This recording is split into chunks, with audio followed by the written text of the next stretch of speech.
Panko. Today, we're going to be learning how to draw Superior Sonicus. Let's take a look. First, we need to decide which style of supersonic do we want to draw.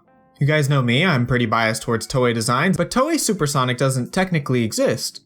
But there is an artist who's done a very good job of giving it his own spin. Spaz, who's a good buddy of mine, has been generous enough to donate his art so we can reference it while we draw. There's a myriad of other options you can choose. For example, Supersonic in Sonic Adventure 2 has more curved spikes that resemble Goku's Super Saiyan 1.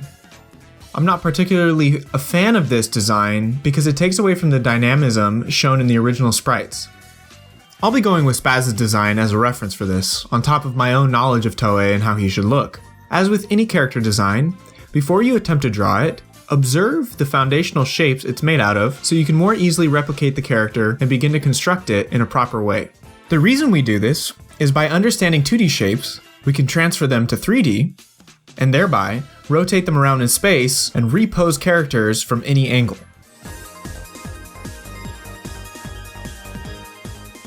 We're going to start off, as I always do, with simple shapes. I always like to start with a circle as it helps me establish Sonic's proportions early on. You probably often see people's construction lines with a cross on characters' faces. This is called cross contour lines. This is to create a sense of direction in which the 3D shape is facing. I'll do the same for Sonic and just imagine his head as a sphere and make a cut on the side of the sphere that indicates where I want to place his ears. This is super helpful for determining which way the body is facing and where to place Sonic's features.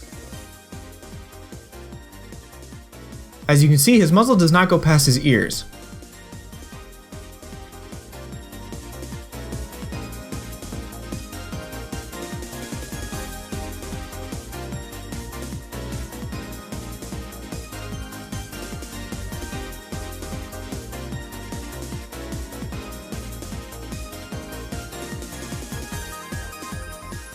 One of the wonderful things about digital art is the ability to mess around with your sketches. I like to keep my sketches pretty loose and gestural. I'm not afraid to use a transform tool to alter sketches or drawings on the fly. If you're having trouble drawing Toei Sonic from a certain angle, don't be ashamed to pull up a reference image from one of the anims. I have hundreds of reference photos I keep on me. At this point, I typically don't need reference photos anymore, but when I was beginning to learn how to draw him, I'd reference photos all the time.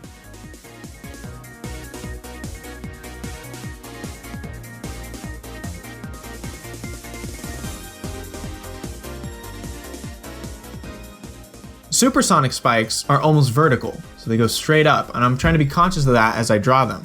I want them to be very dynamic, and I'm not afraid to send them in any direction if I need to.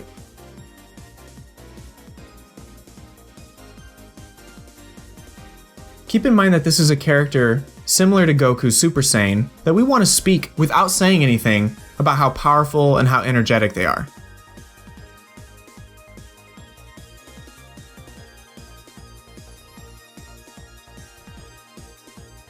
Just going to make some quick adjustments, and I think that's going to be it.